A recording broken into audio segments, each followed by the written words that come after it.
वो भी बच्चा लाइव है, एक बार कमेंट करके जुड़ जाइएगा। विकेश कुमार, नाहिद, हीना, अश्विनी, एक बार मुझे बताइएगा क्या मेरी आवाज सभी को आ रही है और क्लास स्टार्ट हो चुकी है? जल्दी से मुझे कमेंट कर दीजिएगा ताकि मुझे भी पता चल जाए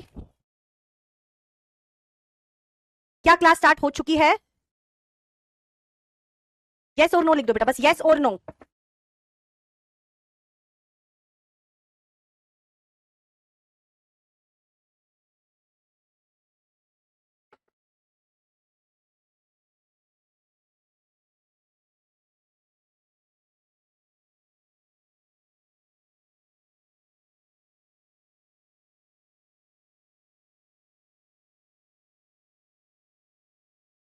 चलो स्टार्ट करते हैं आज का टॉपिक हम, इंक्लूसिव एजुकेशन, यानी कि समावेशी शिक्षा। बहुत क्वेश्चन आएंगे, ठीक है, एवरीथिंग इज ओके तो बढ़िया है, चलो अच्छी बात है, बता दिया आप लोगों ने। आज की जो शिक्षा है बेटा, उस शिक्षा को बोला जाता है समावेशी शिक्षा, यानी कि कैसी शिक्षा? समावेशी। एजुकेशन फॉर ऑल का मतलब है एजुकेशन फॉर ऑल, यानी कि सभी के लिए शिक्षा, ये इसका शाब्दिक अर्थ होता है, एजुकेशन फॉर ऑल। ठीक है, हाँ बेटा नेहा, उसको हम लास्ट में करेंगे, वो टॉपिक जो मॉर्निंग में करा था उसको हम लास्ट में करेंगे, उसको लास्ट में करेंगे, ठीक है। हाँ, एजुकेशन फॉर ऑल यानी कि सभी के लिए शिक्षा, यानी कि इसका दूसरा नाम है मुख्य main stream education, main stream education, यानी कि मुख्य धारा की शिक्षा, मुख्य धारा की शिक्षा। हाँ वो इसके बाद करेंगे स्वाति शर्मा, ठीक है बेटा। चलो जो आप लोग कह रहे हो मैं समझ रही हूँ, उस टॉपिक को थोड़ा सा ना और डिटेल में करवाऊंगी, इसलिए मैंने उसको थोड़ा लास्ट में ले लिया, इससे रिलेटेड आएगा। ओके, तो देखो आज की जो शिक्षा है वो सभी के लिए है, ऐसा नहीं है कि फिजिकली डिसेबल्ड है, मेंटली डिसेबल्ड है या कुछ और है, तो हम उस टॉपिक को नहीं पढ़ सकते, ठीक है। चलो यही टॉपिक करें या पहले वाला करें? चलो पहले सारे बता ही दो, ये टॉपिक करना है पहले वाला?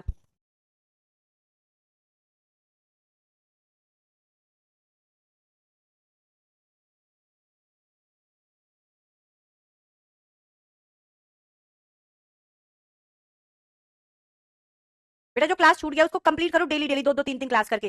ये देखो ज्यादा इंपॉर्टेंट क्या है आपके लिए, उसको प्रायोरिटी देके कुछ सब्जेक्ट पे ज्यादा फोकस किया करो, ठीक है। इससे क्वेश्चन एक जरूर आएगा, यानी कि ऐसी शिक्षा जिसमें सभी प्रकार के बच्चे, सभी प्रकार के बच्चे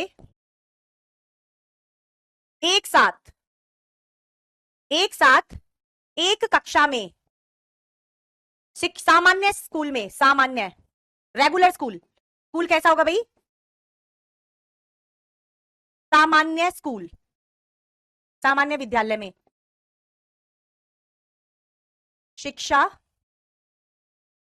ग्रहण करना, यानी कि सभी प्रकार के बच्चे, चाहे वो फिजिकली डिसेबल्ड हो, मेंटली हो, चाहे वो किसी को कम दिखता हो, कम सुनता हो, ज्यादा दिखता हो, कुछ भी ऐसी प्रॉब्लम है, किसी भी प्रकार का बच्चा है, हम कभी भी ये नहीं कहेंगे कि विशिष्ट बच्चा है तो विशिष्ट स्कूल में भेजो, नहीं, विशिष्ट बच्चा है तो भी रेगुलर स्कूल में जाएगा, सामान्य स्कूल में, regular school, regular school, regular class, और नॉर्मल बच्चों के साथ पढ़ेगा, क्योंकि वो भी नॉर्मल ही है, वो बच्चा भी नॉर्मल है और ये बच्चा भी, हमें सोचना ही नहीं है वो बच्चा अलग है, ठीक है।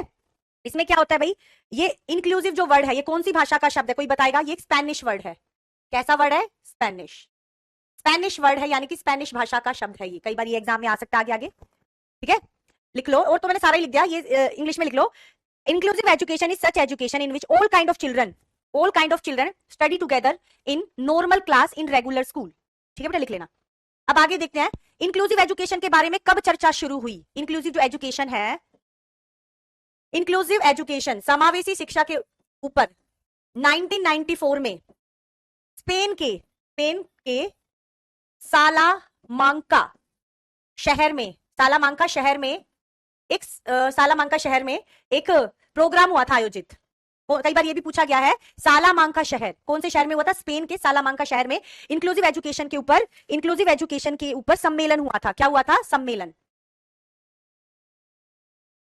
और बताया गया इंक्लूसिव एजुकेशन क्या है? सभी के लिए शिक्षा, सभी के लिए शिक्षा। उस समय जब ये सालामांका शहर में एक आयोजन इसके ऊपर हुआ था, 4 फैसिलिटी की बात की गई थी, 4 फैसिलिटी बच्चों को दिया जाएगा। एक तो 4 फैसिलिटीज, कौन कौन सी सुविधा देने की बात की गई थी? एक तो western toilet,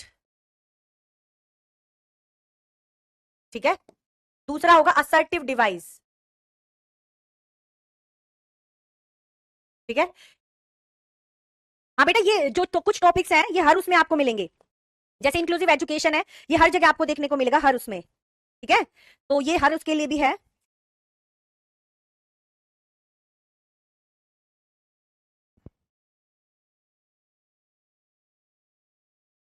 western toilet, assertive device, ramp की बात की गई थी, यानी कि बच्चों को सीढ़ियों की जगह रैंप एसिलेटर लगाए जाएंगे, ठीक है। एक और फैसिलिटी है इसमें, उस फैसिलिटी का नाम है भाई आप लोगों का चौड़े दरवाजे, ठीक है, लार्ज गेट ऑफ रूम। यानी कि जो बच्चे हैं विशेष, उनको सामान्य स्कूल में जब लाएंगे तो थोड़ी सी दिक्कत होगी ना, उनको ये चार सुविधा देने की बात की गई थी। असर्टिव डिवाइस क्या होता है, लिखो, स्टूडेंट किट। स्टूडेंट किट को बोला जाता है पढ़ते समय, जैसे कोई बच्चा भाई जिसको कम दिखता है तो उसको ऐसी असर्टिव डिवाइस दो जिसको उसको पूरा दिखे और वो नॉर्मल पढ़ाई कर पाए, किसी को कम सुनता है तो उसके कानों में मशीन लगाओ ताकि वो नॉर्मल सुन पाए, ठीक है। उसको कोई प्रॉब्लम है तो उसको वो सुविधा दे दो जिसकी वजह से उसको पढ़ने में दिक्कत ना आए, ठीक है। तो उसको बोला जाता है, इन चार शिक्षा की बात की गई थी।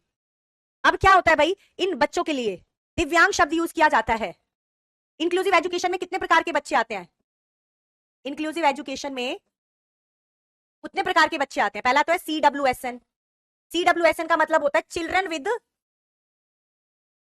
Special need. स्पेशल नीड, जो जिन बच्चों की आवश्यकता थोड़ी सी अलग है। देखो असर्टिव डिवाइस क्या होता है, देखो वो डिवाइस जिसके प्रयोग से बच्चे को अगर पढ़ने में दिक्कत आ रही है उसको हम डिवाइस दे देंगे तो उसको पढ़ने में दिक्कत नहीं आएगी। जैसे कोई बच्चा जिसको कम दिखता है, बहुत कम दिखता है, तो उसको मशीनों के प्रयोग से हम ऐसी मशीन लगवा दें आंखों में जिसको उसको नॉर्मल बच्चे जैसा दिखाई दे, तो वो उस मतलब कम दिखने वाले बच्चों के लिए एक असर्टिव डिवाइस हो गई। किसी बच्चे के पैर में लगी हुई है भाई, जैसे कि फिजिकली हैंडीकैप है, तो उसके लिए व्हील चेयर मंगवाओ ताकि भाई वो उसके लिए असर्टिव डिवाइस हो गई, ठीक है। शिक्षा में आने वाली बाधाओं को दूर करने के लिए सुविधाएं देना ताकि बच्चे को पढ़ने में कोई दिक्कत ना आए, वो होता है असर्टिव डिवाइस, ठीक है।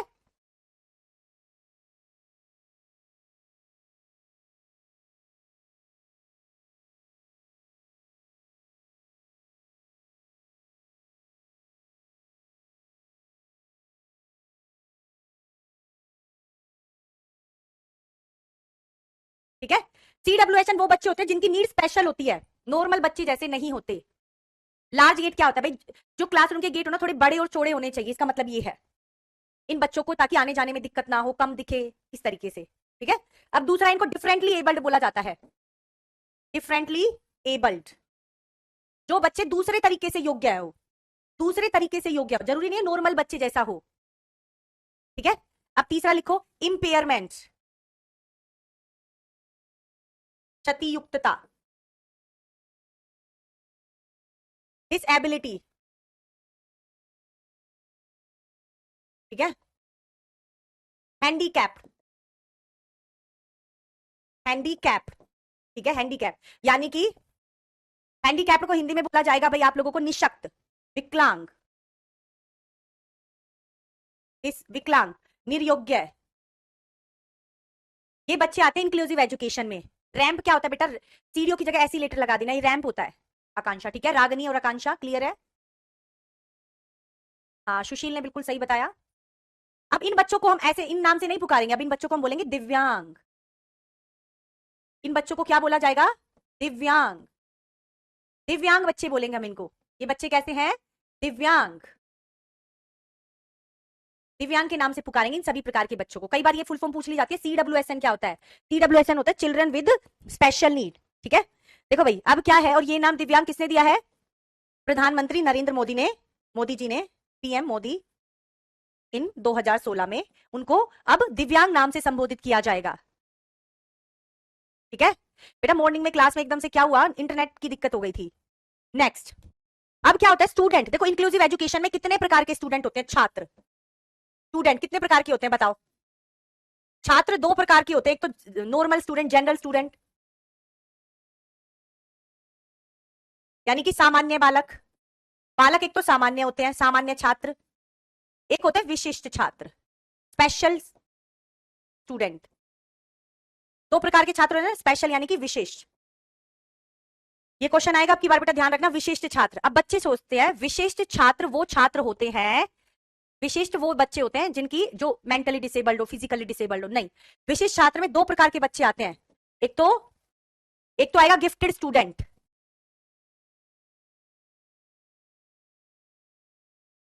यानी कि प्रतिभाशाली बालक। प्रतिभाशाली बालक भी विशिष्ट होते हैं क्योंकि इनकी जरूरतें सामान्य कक्षा में फुलफिल नहीं हो सकती, उनकी जरूरतें थोड़ी सामान्य बच्चों से अलग होती है। ठीक है, जनरल स्टूडेंट हो गया, गिफ्टेड हो गया। अब देखो जनरल के साथ दूसरा क्या आएगा, मेंटली रिटार्डेड। मेंटली रिटार्डेड यानी कि मानसिक विकार। हम बस क्या सोचते हैं कि जो स्पेशल चिल्ड्रन है, स्पेशल स्टूडेंट है, वो सिर्फ मेंटली डिसेबल्ड होगा या भाई फिजिकली हैंडीकैप होगा, नहीं। जो बच्चे हाईली इंटेलिजेंट होते हैं, जिनका आईक्यू भी हाई होता है, वो भी विशिष्ट होते हैं, ये बात ध्यान रखना। हाँ, दिव्यांग को हिंदी में भी दिव्यांग बोला जाएगा, इंग्लिश में भी दिव्यांग ही बोला जाएगा। भाई बालक और स्टूडेंट एक ही बात होती है, रागनी। ठीक है, अब देखो, अब ये आईक्यू के आधार पर है। नॉर्मल बच्चों का आईक्यू कितना होता है बताओ? जो बच्चा सामान्य होता है उसका आईक्यू होता है 91 से 109, जनरल आईक्यू। इसके आईक्यू के बीच के को बच्चों को बोला जाएगा एवरेज आईक्यू। गिफ्टेड स्टूडेंट वो होता है जिसका आईक्यू अबव 120, आईक्यू कितना होगा 120 से ज्यादा। और जिसका आईक्यू 70 से कम होता है, जिनका आईक्यू 70 से बिलो 70, बिलो आईक्यू 70, वो कौन से होते हैं, मेंटली रिटार्डेड। इन बच्चों को सामान्य कक्षा में नहीं पढ़ाया जा सकता, 90 प्लस नहीं आएगा। देखो 91 प्लस 109 को जोड़ा कितना आया, और इसको 2 से डिवाइड कर दो, 200 अपॉन में 2, 100 आ गया ना, 100 होता है एवरेज। तो एवरेज बच्चे का आईक्यू कितना होगा, इन दोनों के बीच का होगा। ठीक है, प्रतिभाशाली, देखो वैसे तो जीनियस बच्चे का आईक्यू होता है 140, जो बच्चा जीनियस होता है उसका आईक्यू होता है 140। ठीक है, जीनियस बच्चा जो होता है उसका आईक्यू क्या होता है 140। 90 से 109 को जोड़ना 199 आएगा। ये पेपर फर्स्ट और पेपर सेकंड दोनों के लिए और बताऊंगी क्वेश्चन कहां से आएगा, पिछली बार यहां से क्वेश्चन आया हुआ है बेटा। ठीक है, अब देखो ये बच्चे तो हो गए जनरल, और ये गिफ्टेड, और ये गिफ्टेड और मेंटली रिटार्डेड दोनों बच्चे स्पेशल चिल्ड्रन होते हैं। अब एक और बात, अब कई बार ये पूछा, अब हम गिफ्टेड स्टूडेंट के बारे में पढ़ते हैं, यहीं से क्वेश्चन आएगा, इसको इंपोर्टेंट मार्क कर लो। गिफ्टेड स्टूडेंट से क्वेश्चन जरूर आएगा, वो क्या आएगा मैं बताती हूँ। गिफ्टेड स्टूडेंट प्रतिभाशाली बालक, इनका आईक्यू कितना होता है, अबव 120, जिनका आईक्यू होता है गिफ्टेड होता है। ठीक है, अब इनको कई बार पूछा जाता है गिफ्टेड स्टूडेंट के एडजस्टमेंट के लिए कौन सी सुविधाएं हमारे देश में है। देखो हमारे देश में बहुत सारी सुविधाएं हैं मेंटली रिटार्डेड बच्चों के लिए, फिजिकली हैंडीकैप्ड बच्चों के लिए, पर एक दुखद बात यह है कि जो बच्चे हमारे देश में प्रतिभाशाली हैं उनके लिए ऐसी कोई विशेष प्रावधान हमारे देश में नहीं है। इसलिए बच्चे क्या करते हैं, पढ़ने के लिए विदेश चले जाते हैं। हमारे देश का इतना विकास नहीं हो पाता उनको, क्योंकि वो फैसिलिटी हमारे देश में नहीं मिल पाती, इसलिए बाहर चले जाते हैं। ठीक है, अब क्या है, जो गिफ्टेड बच्चा होता है इनके लिए कितने प्रोग्राम चलाए गए हैं, इनके एडजस्टमेंट के लिए 3 प्रोग्राम चलाए गए हैं।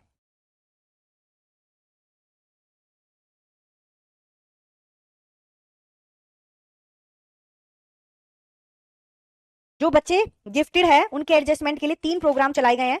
उन प्रोग्राम का कोई नाम बताएगा मुझे?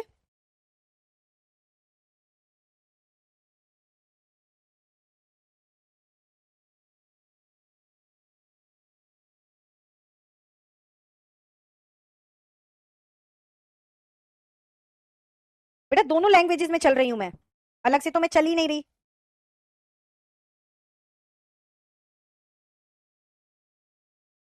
ठीक है, 3 प्रोग्राम, यहीं से क्वेश्चन आएगा, इसको वेरी वेरी वेरी इंपॉर्टेंट कर लेना। पिछली बार भी यहां से क्वेश्चन आया था और अब की बार भी आएगा, पेपर फर्स्ट में भी आएगा, पेपर सेकंड में भी आएगा। 3 प्रोग्राम, एक तो चलाया था एनरिचमेंट प्रोग्राम,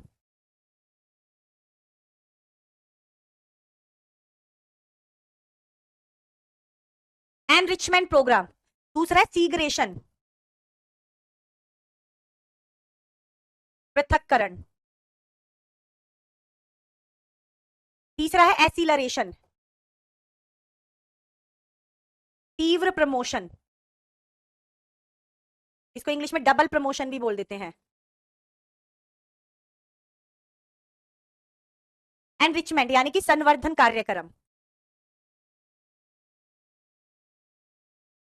संवर्धन कार्यक्रम। ठीक है, अब देखो क्या है, एनरिचमेंट प्रोग्राम वो प्रोग्राम होते हैं बच्चों को ज्यादा फैसिलिटी दे देना नॉर्मल बच्चों से, क्योंकि जो गिफ्टेड बच्चे होते हैं इनको स्कूल में इनकी आवश्यकता नॉर्मल बच्चों के साथ नहीं फुलफिल हो पाती है, तो इनको एक्स्ट्रा फैसिलिटी दो। एक्स्ट्रा फैसिलिटी हो जाएगा जैसे कि भाई लाइब्रेरी फैसिलिटी हो जाएगा, एक्सकर्जन, कम्युनिटी सर्विस, इसमें लिख लो लाइब्रेरी, लाइब्रेरी फैसिलिटी, ठीक है। दूसरा इसमें कम्युनिटी सर्विस,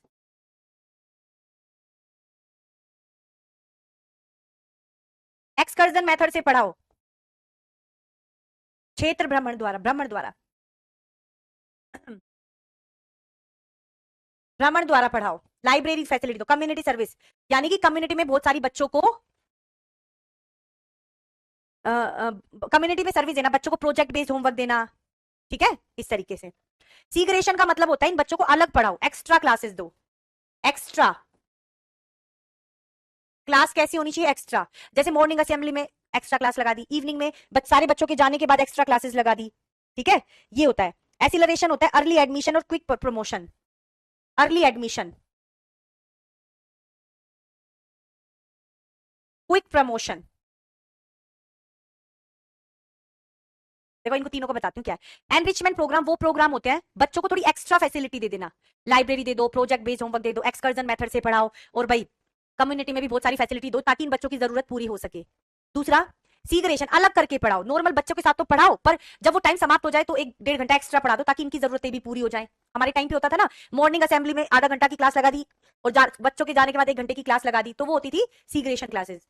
एसिलरेशन का मतलब होता है, देखो कोई बच्चा बहुत इंटेलिजेंट है, चौथी में बच्चा वो छठी के क्वेश्चन आराम से कर पा रहा है, ठीक है, तो क्या होगा, हम जब मिड टर्म के एग्जाम होंगे इस बच्चे को 5वीं में कर देंगे, जब फाइनल एग्जाम होंगे तो छठी में।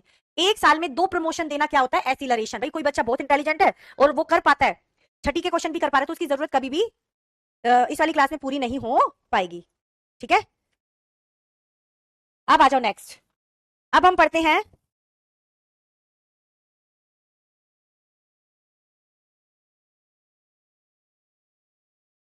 Mentally retarded children. Mentally retarded student लिख लो चाहे चिल्ड्रन, एमआर भी बोल देते हैं इनको शॉर्ट फॉर्म में। इनका आईक्यू कितना होता है? बिलो 70। आईक्यू कितना होता है? बिलो 70 इनका आईक्यू होता है। एक्सकर्जन का मतलब होता है मोनिका, बच्चों को क्षेत्र में ले जाकर डायरेक्ट एक्सपीरियंस से पढ़ाना। जैसे हमें बच्चों को क्रॉप के बारे में पढ़ाना है तो आसपास के किसी खेत में ले जाके बच्चों को दिखाओ, तो ये हो गया एक्सकर्जन मेथड, जिसमें बच्चा डायरेक्ट जाके एक्सपीरियंस से सीखे। कोई डाउट है तो पूछ लो एक बार जल्दी से।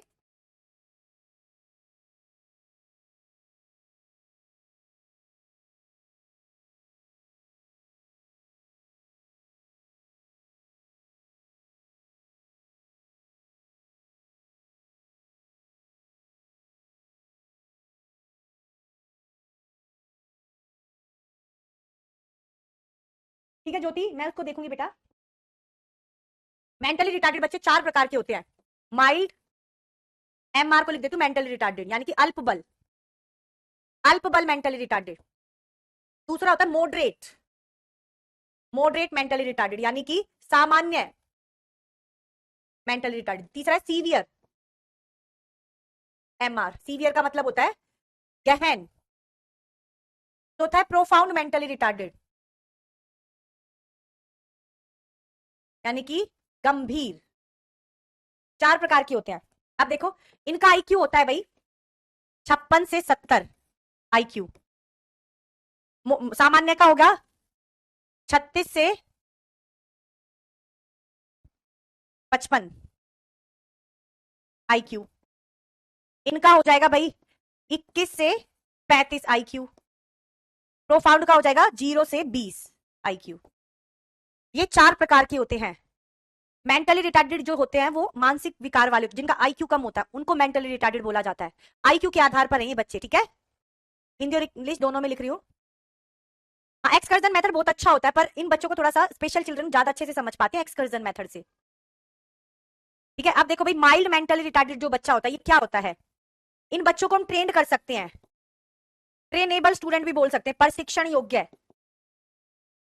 यानी कि इन बच्चों को अगर हम ट्रेनिंग देते हैं, माइल्ड मेंटली रिटार्डेड वो बच्चे होते हैं जिनको अगर हम ट्रेनिंग देंगे तो ये काम को कॉन्फिडेंस के साथ कर सकते हैं। तो अगर हम इनको कोई चीज बार बार करवाते हैं तो ये चीजों को कर जाते हैं। जैसे आप लोगों ने एक मूवी देखी होगी भाई, कोई मिल गया, मूवी देखी है ना सभी ने, जिसमें ऋतिक रोशन है। ऋतिक रोशन का जो उसमें आईक्यू है ना, वो इस कैटेगरी वाले बच्चे का, माइल्ड मेंटली रिटार्डेड। अगर हम उसको बार बार ट्रेनिंग देंगे तो वो चीजों को कर जाएगा, कॉन्फिडेंटली कर लेगा, और वो नॉर्मल बच्चे जैसा जीवन भी जी सकता है। नॉर्मल बच्चे जैसा जीवन भी वो बच्चा जी सकता है अगर हम उसको बार बार कोई चीज करवाएंगे, ठीक है। अब दूसरा मॉडरेट, ये बच्चे जो हैं, ये जो बच्चे हैं, एक मिनट को, इनको ना ट्रेनिंग दी जाएगी और इनको एजुकेबल चिल्ड्रन बोला जाता है, एजुकेबल स्टूडेंट, शिक्षण योग्य बालक। इनको बार बार अगर हम चीजें करवाएंगे तो ये एजुकेट भी हो सकते हैं। मॉडरेट चिल्ड्रन को सिर्फ ट्रेनेबल बोला जाएगा।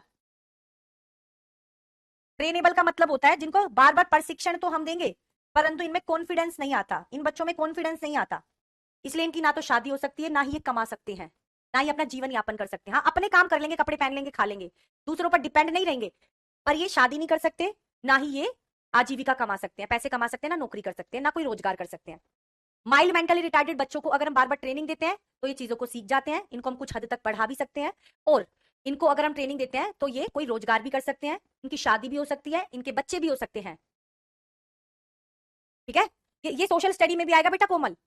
सीवियर बच्चे, इन दोनों बच्चों को बोला जाता है nursing care child, nursing care child. इनको केयर टेकर की जरूरत होती है, केयर टेकर। सीवियर और जो प्रोफाउंड मेंटली रिटार्डेड बच्चे होते हैं, ये बच्चे अपना काम खुद नहीं कर सकते, ना खुद से कपड़े पहन सकते हैं, ना खुद से खा सकते हैं, ये टोटली दूसरे के ऊपर डिपेंड होते हैं। ये दोनों बच्चे अपना काम भी खुद नहीं कर सकते, दूसरों पर डिपेंड होते हैं और इनको हमेशा केयर टेकर की जरूरत होती है। अब इन दोनों में क्या डिफरेंस है ये देखते हैं। जो इन दोनों में इसके सेंस ऑर्गन वर्किंग होते हैं, सेंस ऑर्गन क्या होते हैं, वर्किंग।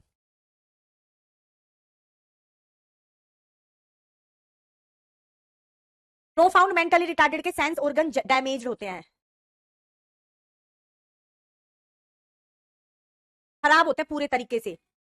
जो सीवियर मेंटली रिटार्डेड बच्चे होते हैं अपना काम खुद से नहीं कर सकते, ना हम इनको पढ़ा सकते, ना इनको ट्रेनिंग दे सकते, ना इनकी शादी हो सकती है, ये अपना काम भी खुद नहीं कर सकते हैं। ठीक है, परंतु अगर आप इसको पिंच चुभाओगे तो ये रिएक्ट करेंगे, आप इसको थप्पड़ मारोगे तो रिएक्ट करेंगे, अगर आप इसको धूप में बिठाओगे, इसको धूप फील होगी तो भी ये रिएक्ट करेंगे। ठीक है, अब प्रोफाउंड मेंटली रिटार्डेड वो बच्चे होते हैं जिनके सेंस ऑर्गन फुली डैमेज हो जाते हैं, आप उनको पिंच चुभाओगे उनको फील ही नहीं होगा, आप उनको घंटे धूप में छोड़ दो उनको फील ही नहीं होगा धूप भी हो रही है। अच्छा, श्रुति कह रही है मैम हमारे नेबर में है सीवियर मेंटली रिटार्डेड बच्चा। हाँ बेटा, आजकल मैंने भी कई देख लिए। ठीक है, गंभीर वाला जो होगा इसके तो सेंस ऑर्गन फुली डैमेज होते हैं, इसको फील ही नहीं होता, सेंस बिल्कुल भी फील नहीं होता है। ठीक है, अब देखो 3 टाइप के क्वेश्चन पूछा जा रहा है, नर्सिंग, ट्रेनेबल, एजुकेबल। देखो नर्सिंग 3 प्रकार के, एजुकेबल चिल्ड्रन, कई बार आता है एजुकेबल चिल्ड्रन, यानी कि शिक्षण योग्य।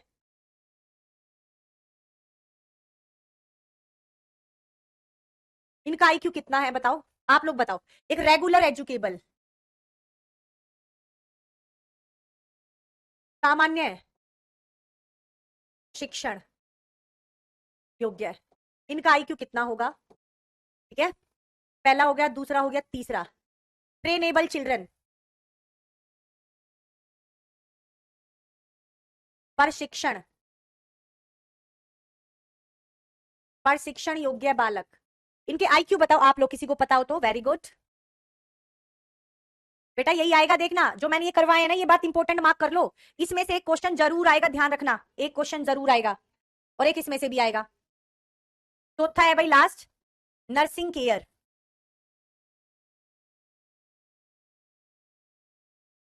चिल्ड्रन, इनका आईक्यू कितना है चलो आप लोग बताओ। देखो नर्सिंग केयर का 0 से 25, ट्रेनेबल का है 25 से 50, एजुकेबल का है 51 से 70 और रेगुलर अबव 70। 70 से अबव वाले को हम सामान्य कक्षा में पढ़ा सकते हैं, नॉर्मल क्लासेस में पढ़ा सकते हैं। यहां से भी एक क्वेश्चन आएगा, लिख लेना। ठीक है, अब हम आगे बढ़ते हैं भाई। कई बार पूछा जाता है आईक्यू का फॉर्मूला क्या है, आईक्यू का फॉर्मूला बताएगा कोई, आईक्यू का फॉर्मूला। आईक्यू इसको बोला जाएगा इंटेलिजेंस क्वेश्चन, यानी कि बुद्धि लब्धि, हम इसको हिंदी में बोलेंगे। इसका फॉर्मूला होता है MA अपॉन में CA इंटू 100। MA होती है मेंटल एज, CA होती है क्रोनोलॉजिकल एज।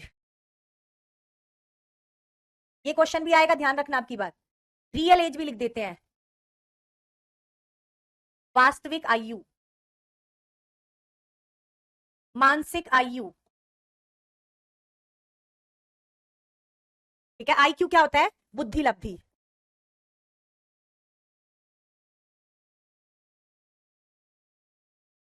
वेरी गुड, सभी ने सही बताया भाई, काफी बच्चों ने बताया। अब एक क्वेश्चन पूछते हो, निकाल के दिखाओ। एक बच्चा है X जिसका MA है 12, CA है 16, इसका आईक्यू निकाल के बताओ जल्दी से, सारे बच्चे कमेंट करके बताओ। इस एक बच्चा है एक्स, एक्स नाम है उसका, उसका MES, ये आईक्यू निकाल के बताओ जल्दी से।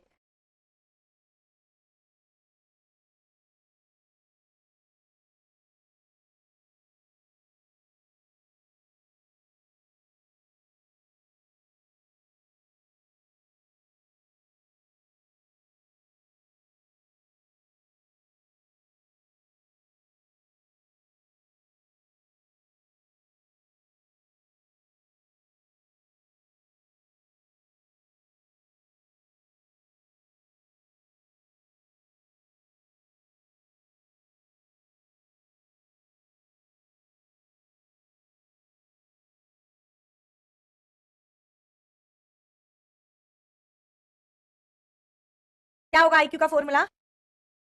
12/16 इंटू 100। 4 से 1 कट गया 3 पे, ये कट गया 4 पे, 4 से 1 कट गया 25 पे, 25 को 3 से गया तो 75। आईक्यू कितना आया?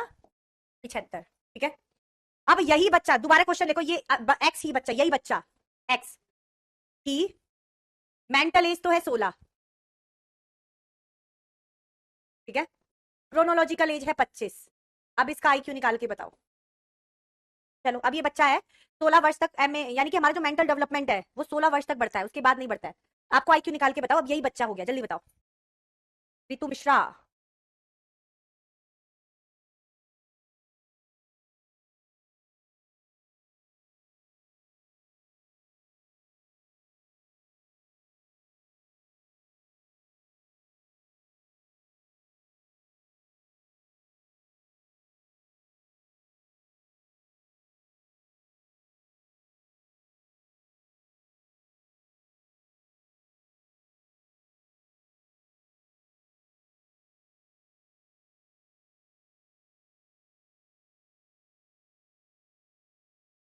हाँ, मुझे पता था गलती करेंगे। देखो आप लोगों ने ऐसे, इसका आईक्यू देखो कितना होगा, 16/16 इंटू 100, 16 से 16 कट गया 100, आईक्यू इसका 100 आएगा। देखो आप लोग ये बात ध्यान रखना। अब ऐसा तो नहीं उम्र बढ़ती जाएगी आईक्यू घटता जाएगा, इस तरीके से तो भाई जो इंटेलिजेंट बच्चा है वो भी मेंटली रिटार्डेड हो जाएगा।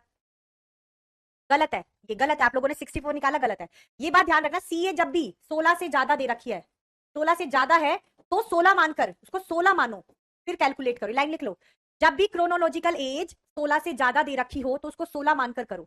या 16 है, 16 से कम है तो 16 ही मानो, वही मानोगे, पर 16 से ज्यादा है तो उसको 16 मानकर कैलकुलेट करोगे। ठीक है, 64 नहीं आएगा। इस तरीके से तो भाई जो बच्चा इंटेलिजेंट है, उम्र बढ़ने के साथ आईक्यू घटता चला जाएगा। ऐसा नहीं होता, आईक्यू कभी घटता बढ़ता नहीं है। आईक्यू का विकास 16 वर्ष तक पूरा हो जाता है। आईक्यू का विकास 16 वर्ष तक पूरा हो जाता है। 16 इसलिए माना जाता है प्रवजीत कौर। देखो भाई, जो बच्चा अभी नॉर्मल है, ऐसा तो नहीं है जैसे उम्र क्रोनोलॉजिकल एज बढ़ती जाएगी, रियल एज, ऐसे तो हमारा आईक्यू घटता चला जाएगा। आईक्यू ना तो घटता है ना बढ़ता है, इसका विकास 16 वर्ष तक पूरा हो जाता है। इसके बाद 16 के बाद क्रोनोलॉजिकल एज अगर 30 भी हो, चाहे 20 हो, चाहे 18 हो, तो हम 16 मानेंगे। अगर 16 दे रखी है तो भी 16 मानेंगे, 20, 25, 26, 27, 28, 60, 70 दे रखी है तो भी 16 मानेंगे। पर अगर 15, 14, 12 दे रखी है तो वही मानेंगे। ये बात लिख लो। क्रोनोलॉजिकल एज अगर 16 से ज्यादा दे रखी है तो उसको 16 ही मानकर कैलकुलेट करेंगे, अगर 16 से कम दे रखी है तो वही मानेंगे। लिख लो ये बात, समझ आई? देखो प्रिंसी गुप्ता ने बिल्कुल सही बताया, और ये क्वेश्चन कई बार आएगा पेपर में, अब की बार भी आएगा।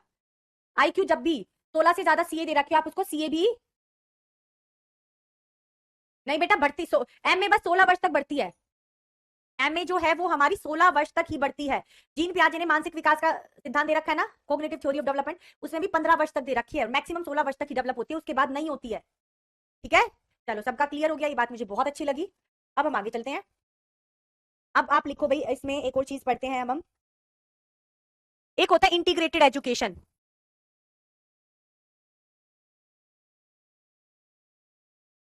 एकीकृत शिक्षा, एकीकृत शिक्षा। एक आई थी इंक्लूसिव एजुकेशन,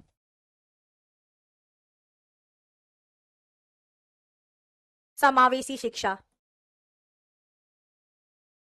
समावेशी शिक्षा। ठीक है, जनरल और रेगुलर स्टूडेंट। देखो रेगुलर स्टूडेंट वो स्टूडेंट होते हैं जिनको सामान्य कक्षा में पढ़ा सकते हैं, जिनको नॉर्मल बच्चों की तरह ट्रीट किया जाएगा। जनरल स्टूडेंट वो स्टूडेंट होते हैं जिनका आईक्यू एवरेज बच्चे के बराबर रहेगा। अब 15 है तो अभिषेक कुमार 15 ही मानेंगे, 16 है तो भी 16, 12 है तो 12, पर 17, 18, 19, 20, 25, 50, 60 दे रखे तो 16 मानेंगे। ठीक है, ये करवाएंगे बेटा, सारे इंस्ट्रूमेंट करेंगे धनंजय। ठीक है, ये क्लियर है? अब देखो इंटीग्रेटेड और इंक्लूसिव एजुकेशन में क्या डिफरेंस है। इंटीग्रेटेड एजुकेशन आई थी 1974 में, इंक्लूसिव एजुकेशन आई थी 2009 में, ठीक है। इंटीग्रेटेड एजुकेशन पहली से 8th क्लास तक थी, 8वीं कक्षा तक, और ये पहली से 12वीं कक्षा तक, ठीक है। नर्सरी टू, ये है भाई nursery to, nursery to 12th class, ठीक है। अब इसमें देखो क्या डिफरेंस है, इन दोनों में डिफरेंस क्या है। ये 1998 तक चली, उसके बाद इसको एसएसए में मिला दिया, सर्व शिक्षा अभियान में मिला दिया, तो 2001 में आया था, ठीक है। इंक्लूसिव एजुकेशन अभी तक चल रही है।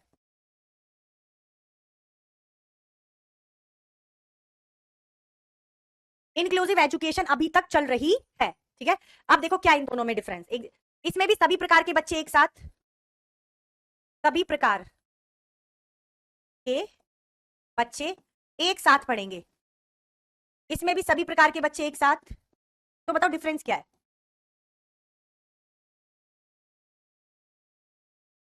इन दोनों में कोई बच्चा डिफरेंस बताएगा।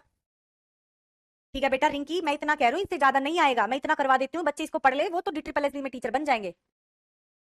हाँ चलो बताओ बेटा, इन दोनों में डिफरेंस क्या है, कौन बताएगा। शिवानी आते हैं बेटा, बताओ भाई इन दोनों में से क्या डिफरेंस है, कौन बच्चा मुझे बताएगा।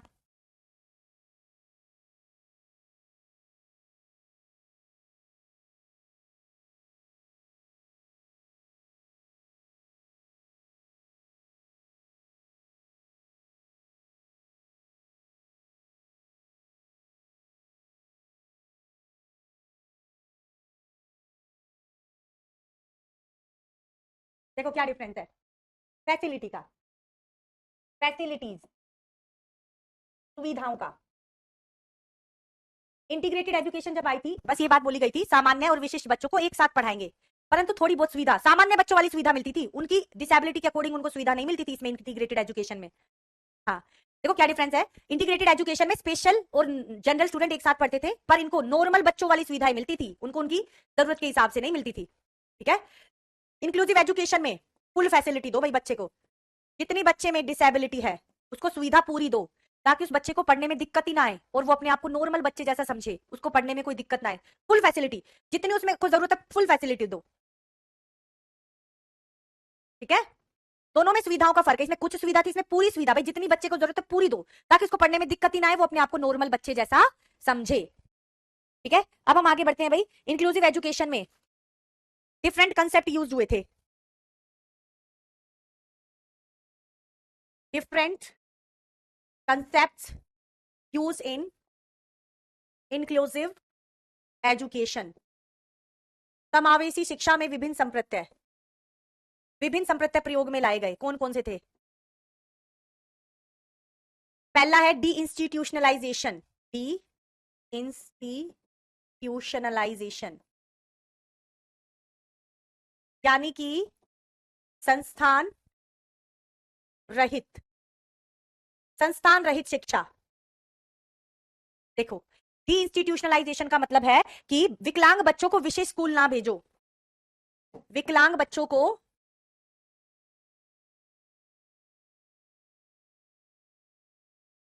विशिष्ट स्कूल ना भेजे, ठीक है। दूसरा है भाई इसमें डी इंस्टीट्यूशनलाइजेशन, फिर है नॉर्मलाइजेशन,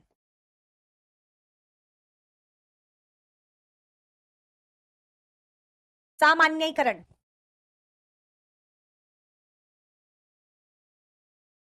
विशिष्ट बच्चों को सामान्य स्कूल में भेजो, विशिष्ट बच्चे को कहां भेजो, सामान्य स्कूल में।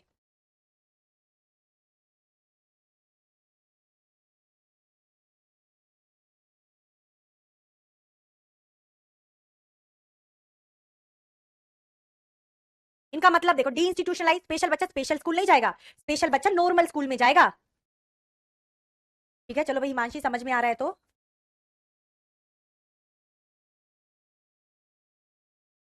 क्लियर है, दो ना, डी इंस्टीट्यूशनलाइजेशन एंड नॉर्मलाइजेशन का मतलब क्या होता है, क्लियर है तो जल्दी बताओ, फिर हम आगे बढ़ते हैं। इसमें दो कंसेप्ट और यूज किए गए थे,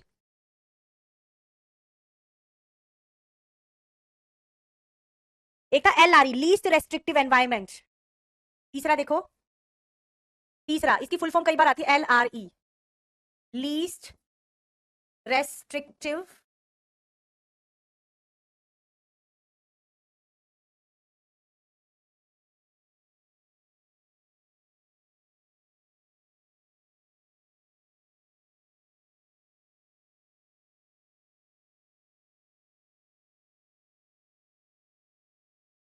लीस्ट रेस्ट्रिक्टिव एनवायरमेंट, इसकी फुल फॉर्म है least restrictive environment physically disabled बच्चों के लिए। जो बच्चे फिजिकल विकलांग होते हैं उन बच्चों के लिए, विकलांग बच्चों के लिए ये आई थी। यानी कि बच्चे के सीखने में जो बाधाएं आती हैं उसको कम कर दो। बच्चे को सीखने में बाधाएं आती है भाई, जो डिसेबल्ड बच्चा होगा, फिजिकली हो चाहे मेंटली हो, चाहे भाई किसी को कम दिखता हो, तो उसको फैसिलिटी पूरी दो। उसके सीखने में जो बाधाएं आ रही है उनको कम कर दो। कोई बच्चा फिजिकली हैंडीकैप है, उसको पूरी सुविधा दो, व्हील चेयर दो, पोर्ट सपोर्टर दो, ठीक है, तो बच्चा क्या हो जाएगा सीखने में।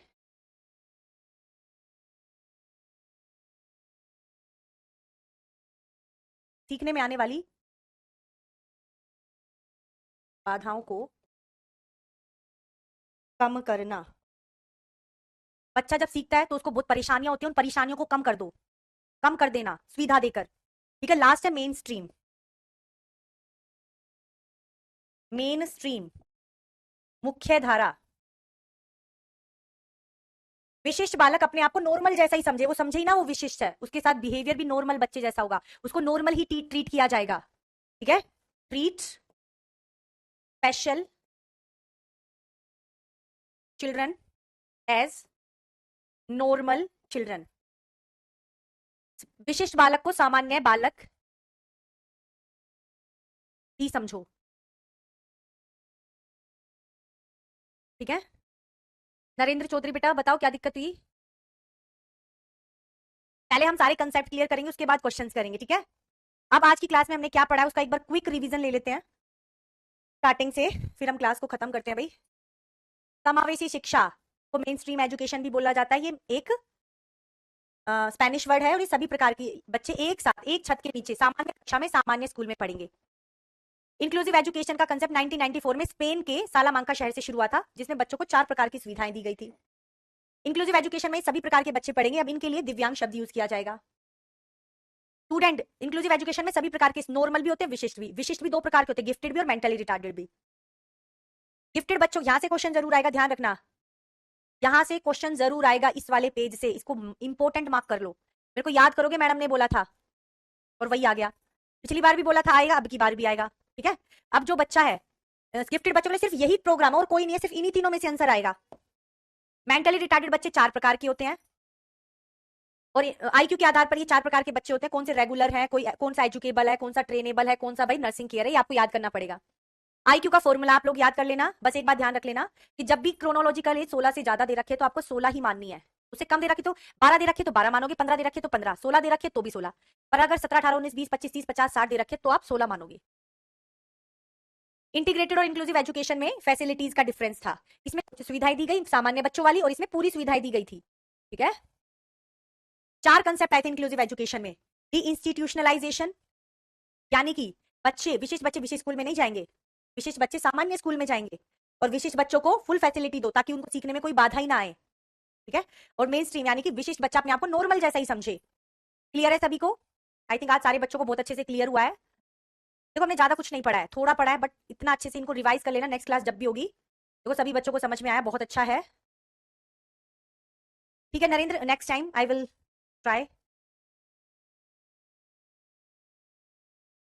मैम आईक्यू में सीए चेंज होता है ग्रेटर के लिए? हाँ हाँ बेटा, चलो कोई भी डाउट है तो मैंने आप लोगों को बता रखा है, मुझसे इंस्टाग्राम पर पूछ सकते हो। ठीक है, 9:30 मेरी क्लास टीचिंग वायर पर भी है, वहां पर भी मुझसे जुड़ लेना और कोई डाउट है तो पूछो।